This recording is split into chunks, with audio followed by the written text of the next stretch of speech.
ಅಗ್ನಿಗೆ ತಂಪುಂಟೆ, ವಿಷಕ್ಕೆ ರುಚಿಯುಂಟೆ, ಕಂಗಳಿಗೆ ಮರೆಯುಂಟೆ, ಗುಹೇಶ್ವರ ಮೂಲೋಕವರಿಯೇ ನಿಮ್ಮ ಶರಣರು ನಿಶ್ಚಟರಯ್ಯ, ಕರುಣಿಲ್ಲದ ಕಲಿಗಳಯ್ಯ.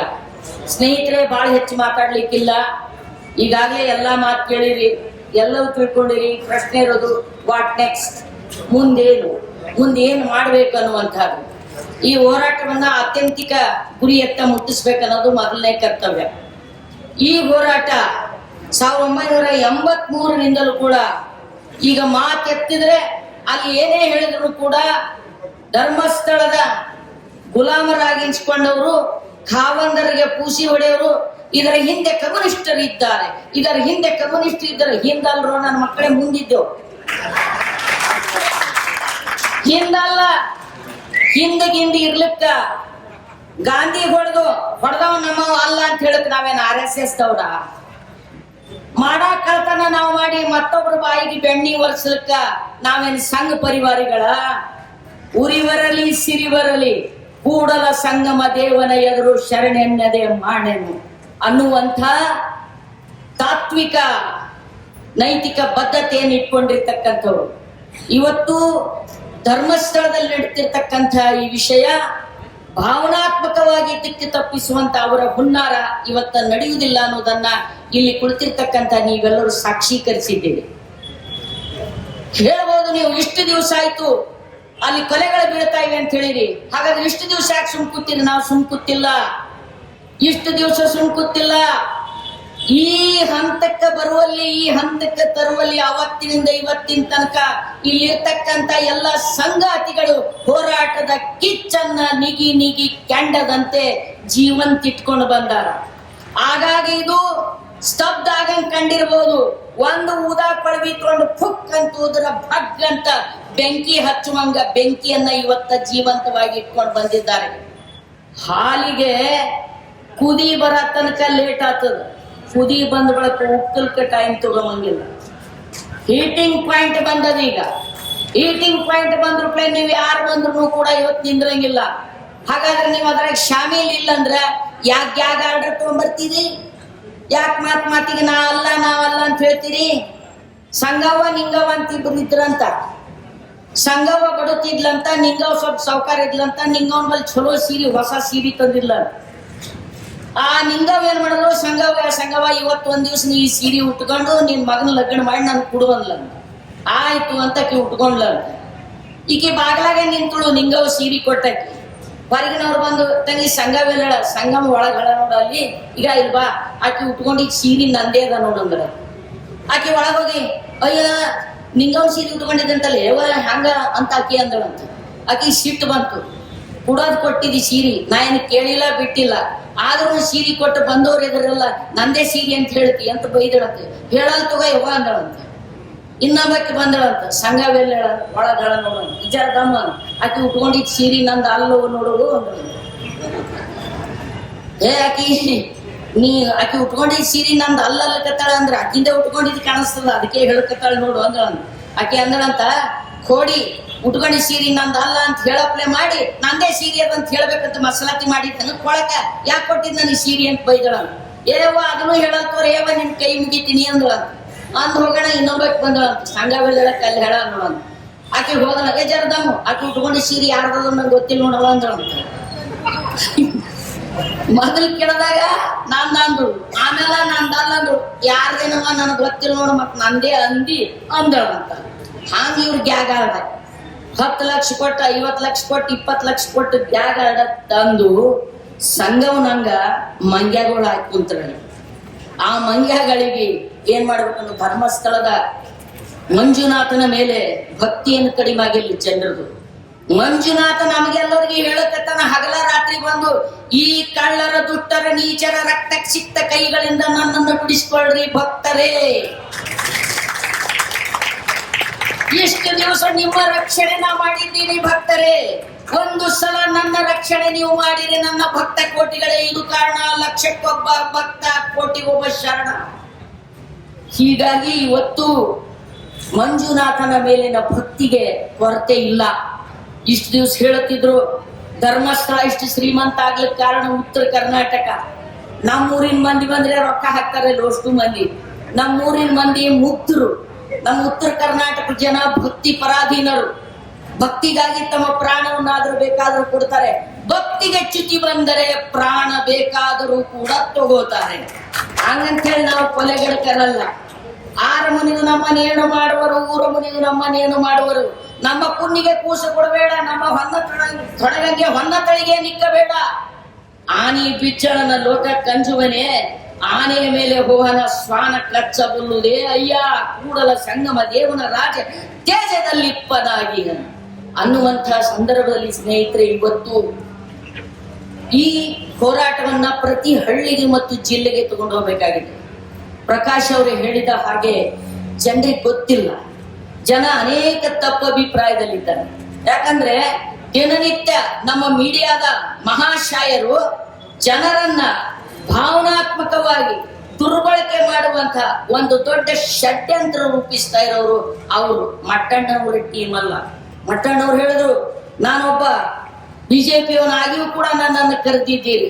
ದುಶ್ಮನೆ ಲಾಟ್ ಸಹಿ ಖತಮ್ ನ ಕೀಜಿಯೇ ರಿಶ್ತಾ, ದಿಲ್ ಮಿಲೆ ಯಾ ನಾ ಮಿಲೆ ಹಾತ್ ಮಿಲಾತೆ ರಹಿಯೇ. दुश्मनी लाख सही खत्म कीजिए ना रिश्ता, दिल मिले या ना मिले हाथ मिलाते रहिए. ಮಟ್ಟಣ್ಣವರೇ, ನಿಜವಾಗಿ ನೀವು ಈ ಅನ್ಯಾಯ, ಅತ್ಯಾಚಾರ, ಈ ಶೋಷಣೆ ವಿರುದ್ಧ ನಿಂತ್ರೆ ಬಿಜೆಪಿಯಾಗ ನೀವು ಉಳಿಯಲ್ಲ, ಉಳಿಲಿಕ್ಕೆ ಆಗಂಗಿಲ್ಲ. ನಿಮಗೆ ನೀವು ಮೋಸ ಮಾಡ್ಕೊಂಬಲಿಕ್ಕೆ ಆಗಂಗಿಲ್ಲ. ಬಿಜೆಪಿ ಅನ್ನೋದು ಏನಯ್ಯ ವಿಪ್ರ, ತನಗೊಂದು ಬಟ್ಟೆ ಲೋಕಕ್ಕೊಂದು ಬಟ್ಟೆ, ನುಡಿದಂತೆ ನಡೆಯರು. ವಿಪ್ರರ ಜೊತೆಗೆ ನಿಲ್ಲಕ್ಕೆ ನಿಮ್ಗೆ ಆಗಂಗಿಲ್ಲ. ಖರೇನೆ ನೀವು ನಿಮ್ಮ ಆತ್ಮಕ್ಕ ನಿಮ್ಮ ಒಳಗ ಅಂಟ್ಕೊಂಡಿದ್ದೀರಂದ್ರ ಹೊರಗೆ ಬರ್ತೀರಿ, ಹೊರಗೆ ಬರ್ಬೇಕಾಗ್ತದ.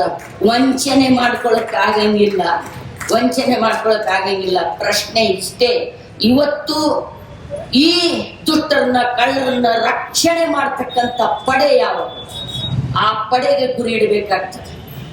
ಯಾವ RSSನ ಪಟಾಲಿಯಂ, ಯಾವ ಬಿಜೆಪಿಯ ಪಟಾಲಿಯಂ ಇವತ್ತೇನವರಿಗೆ ತಡೆಗೋಡೆಯಾಗಿ ನಿಂತಿದೆ. ಇವರು ಕೇವಲ ಇಲ್ಲೇ ರಾಜ್ಯ ಸರ್ಕಾರದ ಅಷ್ಟೇ ಸುತ್ತ ಹೊಡೆದಿಲ್ಲ, ಇವರು ದಿಲ್ಲಿಗೆ ಚಕ್ಕರ್ ಹೊಡಿಲಿಕ್ಕತ್ತಿಲ್ಲ. ಇವರು ನಮ್ಮ ಕೇಂದ್ರದ ಗೃಹ ಮಂತ್ರಿಗಳಾಗಿರ್ತಕ್ಕಂಥ ಮಾನ್ಯ ಅಮಿತ್ ಶಾ ಜೈನರು, ವೀರೇಂದ್ರ ಹೆಗಡೆ ಜೈನ ಮುನಿಗಳು ಲಿಂಗಾಯತರಿಗೆ ಹಿಂದೂ ಬರ್ಕೊ ಅಂತ ಹೇಳ್ತಾರ, ತಾವು ಜೈನ್ ಅಂತ ಬರ್ಕೋತಾರ. ವಾರೆ ಮಕ್ಕಳೇ, ನಾವು ಲಿಂಗಾಯತರೆಲ್ಲ ಹಿಂದೂ ಬರ್ಕೋಬೇಕಂತ, ಅವರೆಲ್ಲ ಜೈನ್ರಂತ ಬರ್ಕೋತಾರಂತ. ಎಷ್ಟು ದಿನ ಅಂತಿಕೊಂಡು ಹೇಳಿ ನಾವು ಉಳ್ಳಾಗಡ್ಡಿ ತಿನ್ನ ಬಣಚಿಗೆರ್ ಬೇಕು ಅಂತ ತಿಳ್ಕೊಂಡಿರಿ ನೀವು. ಒಂದಿನ ಬಸವಣ್ಣ ಕೈಲಿಂದಲೂ ಕೂಡ ಉಳ್ಳಾಗಡ್ಡಿ ಪರ್ವ ಮಾಡಿಸಿರ್ತಕ್ಕಂಥ ದುಡಿಯುವ ಜನ ನಾವು. ಬಸವರಾಜ ದೇವರ ರಗಳೆ ಓದ್ರಿ, ಹರಿಹರನ ಬಸವರಾಜ ದೇವರ ರಗಳೆ. ಬಸವಣ್ಣ ಉಳ್ಳಾಗಡ್ಡಿ ಯಾರು ತಿಂದ್ರು ನನ್ನ ಮಹಾಮನೆಯಲ್ಲಿ. ಕಿನ್ನರಿ ಬೊಮ್ಮಯ್ಯ, ಒಂದ್ ನಿಮಿಷ ಹೇಳಿ ಮುಗಿಸ್ತೀನಿ. ಕಿನ್ನರಿ ಬೊಮ್ಮಯ್ಯ ಒಂದ್ ದಿವಸ ಬಸವಣ್ಣನ ಮಹಾಮನೆಯಲ್ಲಿ ಶರಣರ ಪ್ರಸಾದಕ್ಕಾಗಿ ಉಳ್ಳಾಗಡ್ಡಿ ತಂದು, ಈರುಳ್ಳಿ ಶೂದ್ರರ ಆಹಾರ ಅವರೆಲ್ಲ ತಿನ್ನುವಂಗಿಲ್ಲ. ಜೈನರು ಬ್ರಾಹ್ಮಣರು ಇವರೆಲ್ಲ ಈರುಳ್ಳಿ ತಿನ್ನಂಗಿಲ್ಲ. ಅದು ತಿಂದ್ರ ವಾಸನೆ ಹೆಚ್ಚಾಗಿ ಕೆಟ್ಟ ಕೆಲಸ ಮಾಡ್ತಾನಂತ. ಅದು ತಿಲ್ಲಾರ್ದವ್ರು ಮಾಡಿದ ಕೆಲಸ, ಇದು ತಿಂದವ್ರು ಮಾಡಿದ ಕೆಲಸ ಅಲ್ಲ. ಇದು ಅತಿ ಹೆಚ್ಚು ದೌರ್ಜನ್ಯ, ಅತಿ ಹೆಚ್ಚು ರೇಪ್ಗಳ ಮಾಡೋರು ಎಲ್ಲ ತುಪ್ಪ ತಿನ್ನವ್ರಿ. ಉಳ್ಳಾಗಡ್ಡಿ ತಿನ್ನೋರಿಗೆ ಉತ್ತಲಕ ಬಿತ್ತಲಕ ಟೈಮ್ ಇಲ್ಲ. ರೇಪ್ ಎಲ್ಲಿ ಮಾಡ್ಬೇಕು, ಪುಕ್ಸಟೆ ಕುಟ್ಟು ತಿಂದು ಮದ ಏರಿರ್ತದೆ. ಬಸವಣ್ಣನ ಮಹಾಮನೆಯಲ್ಲಿ ಉಳ್ಳಾಗಡ್ಡಿ ಭಕ್ಷ್ಯಗಳ ಮಾಡಿದಾಗ ಬಸವಣ್ಣ ಮಹಾಮನೆಯನ್ನ ನೋಡ್ತಾ ಬಂದಂತ. ಬಂದ ಕೂಡಲೇ ಅವನ ಮೂಗಿಗೆ ನಾಸಿಕ ಈರುಳ್ಳಿ ವಾಸನೆ ಮಡರ್ದಿರೆ ವಾಸನೆ ಬಡಿತಂತ. ಯಾರೀ ಅಭಕ್ಷ ಭಕ್ಷ್ಯವನ್ನು ತಂದಿಟ್ಟರಿಲ್ಲಿ ಅಂತ ಕೇಳಿಬಿಟ್ಟಂತ ಬಸವಣ್ಣ. ಯಾರು ತಂದ್ರು ಇದು? ಈ ತಾಮಸಿಕ ಆಹಾರ. ಯಾರಿದು ತಾಮಸಾರ? ಯಾಕಂದ್ರೆ ಅವನು ಪೂರ್ವ ಜನ್ಮದ ವಾಸನೆ ಇತ್ತು ಬಸವಣ್ಣನಿಗೆ, ಬ್ರಾಹ್ಮಣನಾಗಿ ಬಂದಿದ್ನಲ್ಲ. ಸಹಜವಾಗಿ ಅಂದು ಬಿಟ್ಟಂತ. ಯಾರು ತಂದ್ರಿ ಈ ಆಹಾರವನ್ನು ಇಲ್ಲಿ? ಇದು ತಾಮಸಿಕ ಆಹಾರ ಅಂದ್ಕೂಡಲೇ ಕಿನ್ನರಿ ಬೊಮ್ಮಯ್ಯನಿಗೆ ಭಯಂಕರ ಇನ್ಸರ್ಟ್ ಆಗ್ಬಿಡ್ತು. ಬಸವಣ್ಣವರು ಸಾಮಾನ್ಯರು ತಿನ್ನುವಂತ ಆಹಾರವನ್ನ ಈ ರೀತಿಯಾಗಿ ಅಪಮಾನ ಮಾಡಿಬಿಟ್ರು. ದುಡಿಯುವಂತ ಜನ ತಿನ್ನುವಂತ ಆಹಾರವನ್ನ ಕನಿಷ್ಠ ಅಂತ ಕರೆದ್ರು ಅಂದ್ರೆ ಬಸವಣ್ಣ ಪೂರ್ತಿ ಸುಟ್ಟಿಲ್ಲ. ಇಲ್ಲಿ ನಾನು ಇರಬಾರದು ಅಂತ ಹೇಳಿ ಮಹಾಮನೆಯನ್ನು ಬಿಟ್ಟು ಕಿನ್ನರಿ ಬೊಮ್ಮಯ್ಯ ಸಟ್ಕೊಂಡು ಆಮೇಲೆ ಪರಿಚಾರಕ್ಕೆಲ್ಲ ಓಡ್ತಾ ಒಂದು ದಾಸೋಹದ ಮನೆಯ ಕೆಲಸಗಳೆಲ್ಲ ನಿಂತಿವೆ ಅಂತ. ಯಾಕೆ? ದಾಸೋಹದ ಉಸ್ತುವಾರಿ ನೋಡುವ ಕಿನ್ನರಿಯ ಬೊಮ್ಮಯ್ಯಗಳು ಅಲ್ಲಿ ಇಲ್ಲ. ಎಲ್ಲಿ ಹೋಗಿದ್ದಾರೆ? ಅವರು ಹೊರಟು ಹೋದರು. ಯಾಕಂದ್ರೆ ನೀವು ಉಳ್ಳಾಗಡ್ಡಿಯನ್ನು ಕುರಿತು ಈರುಳ್ಳಿಯನ್ನು ಕುರಿತು ಈ ರೀತಿಯಾಗಿ ಅಪಶಬ್ದಗಳನ್ನು ನುಡಿದಿದ್ದರಿಂದ ಅವ್ರು ಹೊರಟು ಹೋದ್ರು. ನೀವು ಉಳ್ಳಾಗಡ್ಡಿ ಅಂದ್ರೆ ದುಡಿಯುವ ಆಹಾರ, ಕಾಯಕ ಜೀವಿಗಳ ಆಹಾರ, ಸಾಮಾನ್ಯರ ಆಹಾರ, ಅದನ್ನ ನೀವು ತಾಮಸ ಆಹಾರ ಅಂತ ಕರೆದ್ರಿ. ಅದಕ್ಕೆ ಅವ್ರು ಹೋದ್ರು ಅಂದ ಕೂಡಲೇ ಬಸವಣ್ಣಗ ಅವಾಗ ತನ್ನ ತಪ್ಪಿನ ಅರಿವಾಯಿತು. ತನ್ನ ತಪ್ಪಿನ ಅರಿವಾಗಿ ಅವನಿಗೆ ಅಯ್ಯೋ ನಾನು ತಪ್ಪು ಮಾಡಿದೆ. ಆಹಾರದಲ್ಲಿ ಮೇಲು ಕೀಳು, ಶ್ರೇಷ್ಠ ಕನಿಷ್ಠ, ಸಾತ್ವಿಕ, ರಾಜಸಿಕ, ತಾಮಸಿಕ ಅನ್ನುವಂಥದ್ದು ಏನು ಇರಂಗಿಲ್ಲ. ಆಹಾರ ಕೇವಲ ಆಹಾರವಾಗಿರ್ತದೆ. ಹಾಗಾದ್ರೆ ಕಿನ್ನರಿ ಬೊಮ್ಮನನ್ನ ಕರ್ಕೊಂಡು ಬರ್ಬೇಕಂದ್ರೆ ಇವತ್ತು ಉಳ್ಳಿ ಪರ್ವ ಮಾಡಬೇಕು, ಉಳ್ಳಾಗಡ್ಡಿ ಹಬ್ಬ ಮಾಡ್ಬೇಕಂತೇಳಿ ಪಲ್ಯ ಉಳ್ಳಾಗಡ್ಡಿ, ಸಾರು ಉಳ್ಳಾಗಡ್ಡಿ, ರೊಟ್ಟಿ ಉಳ್ಳಾಗಡ್ಡಿ, ಚಟ್ನಿ ಉಳ್ಳಾಗಡ್ಡಿ, ಆಮ್ರ ಉಳ್ಳಾಗಡ್ಡಿ, ಹತ್ತಿದ ಉಳ್ಳಾಗಡ್ಡಿ, ಹೊಂದಿದ ಉಳ್ಳಾಗಡ್ಡಿ, ಎಲ್ಲ ಉಳ್ಳಾಗಡ್ಡಿನ ಉಳ್ಳಾಗಡ್ಡಿ ಈ ಕಲ್ಯಾಣದ ಪಟ್ಟಣದಲ್ಲಿ ಇದ್ದ ಉಳ್ಳಾಗಡ್ಡಿಯನ್ನೆಲ್ಲ ತರಿಸಿ ಅರಮನೆಯಲ್ಲಿ ಹಾಕಿಸಿ ಬೊಮ್ಮಯ್ಯನಿಗೆ ಕರ್ಕೊಂಡು ಬರ್ಲಿಕ್ಕೆ ಮೆರವಣಿಗೆ ತಗೊಂಡು ಹೋಗ್ಬೇಕಾದ್ರೆ ಎಲ್ಲ ಉಳ್ಳಾಗಡ್ಡಿ ಸರ ಮಾಡಿಕೊಂಡು ಎತ್ತಿ ಉಳ್ಳಾಗಡ್ಡಿ ಚೂರ ಹಾಕಿ, ಕುದುರೆ ಉಳ್ಳಾಗಡ್ಡಿ ಥಡಿ ಹಾಕಿ, ಬಾಜಿ ಭಜಂತ್ರಿ ಅವ್ರಿಗೆ ಉಳ್ಳಾಗಡ್ಡಿ ಹಾರ ಹಾಕಿ ಉಳ್ಳಾಗಡ್ಡಿ ಜಾತ್ರೆ ಮಾಡ್ಕೊಂಡು ಕರ್ಕೊಂಡು ಹೋಗಿ ಇಲ್ಲಿ ತಂದು ಇಂದಿನಿಂದ ಮಹಾಮನೆಯಲ್ಲಿ ದಿವಸ ಉಳ್ಳಾಗಡ್ಡಿ ಖಾರ ಇರಬೇಕು. ಅದಕ್ಕೆ ನಮ್ಮ ಉತ್ತರ ಕರ್ನಾಟಕ ಬಂದ್ರೆ ಉಳ್ಳಾಗಡ್ಡಿ ಖಾರ ಫಿಕ್ಸ್ ಸಿಕ್ಕೇ ಸಿಗುತ್ತದೆ. ಏನು ಹರಿಯರ್ನ ಈ ಉಪಮೆಯ ಅರ್ಥ ಏನು? ಹರಿಯರ್ನ ನಿಜವಾಗಿ ಅಲ್ಲಿ ಆ ಘಟನೆ ಘಟಿಸಿದ್ದೆ ಅನ್ನೋದಲ್ಲ ಮುಖ್ಯ. ಕಾವ್ಯದಲ್ಲಿ ಭಾವ ಸತ್ಯ ಇರ್ತದೆ, ವಸ್ತು ಸತ್ಯಕ್ಕಿಂತ ಹೆಚ್ಚಾಗಿ. ಅಂದರೆ ಆಹಾರದಲ್ಲಿ ಮೇಲು ಕೀಳಿಲ್ಲ ಅಂತ ಹೇಳಿರ್ತಕ್ಕಂಥ. ಹೀಗಾಗಿ ದುಡಿಯುವ ಜನರನ್ನ ಕೆಣಕಬಾರದು. ಕೆಣಕಿದ್ರೆ ಅದು ನಿಲ್ಲೋದಿಲ್ಲ. ಇವತ್ತು ಯಾವ ವೈದಿಕ ಶಾಹಿ ಸನಾತನವಾದಿಗಳು ಅವ್ರಿಗೆ ನಿಂತಿದ್ದಾರೆ. ಇತಿಹಾಸ ಗವಾಹ. ಇತಿಹಾಸ ಅಲ್ಲಿಂದ ಇಲ್ಲಿ ತನಕ ಈ ಸನಾತನವಾದಿಗಳು, ಈ ವೈದಿಕ ಶಾಹಿಗಳು, ಈ ಮನುವಾದಿಗಳು ಅನ್ಯಾಯ ಅತ್ಯಾಚಾರಿಗಳನ್ನ ರಕ್ಷಣೆ ಮಾಡಿದ್ದಾರೆ ಹೊರತು ನ್ಯಾಯದ ಪರ ನಿಂತಿರ್ತಕ್ಕಂಥ ಉದಾಹರಣೆಗಳು ಇಲ್ಲ. ಇವತ್ತು ಕಮ್ಯುನಿಸ್ಟರು ನೀವೆಷ್ಟು ಜನ ಇದ್ದೀರಿ ಅಂತ ಕೇಳ್ಬೋದು. ನಾವು ಬಹಳ ಕಡಿಮೆ ಜನ ಇದ್ದೀವಿ. ಆದರೆ ಯಾರು ಇವತ್ತು ಸೌಜನ್ಯ ಪರ ಹೋರಾಟಕ್ಕೆ ಟಂಕ ಕಟ್ಟಿ ನಿಂತಿದ್ದಾರೆ ಅವರೆಲ್ಲ ಪಾರ್ಟ್ ಟೈಮ್ ಕಮ್ಯುನಿಸ್ಟರು, ನಾವೆಲ್ಲ ಫುಲ್ ಟೈಮ್ ಕಮ್ಯುನಿಸ್ಟರು. ಒಂದು ದಿನವಾದರೂ ಕೂಡಲ ಸಂಘನಿಗೆ ಶರಣಿ ಅನ್ನೆಲ್ಲವೋ ಇವರೆಲ್ಲ ಒಂದು ದಿನದ ಕಮ್ಯುನಿಸ್ಟರು. Let us come.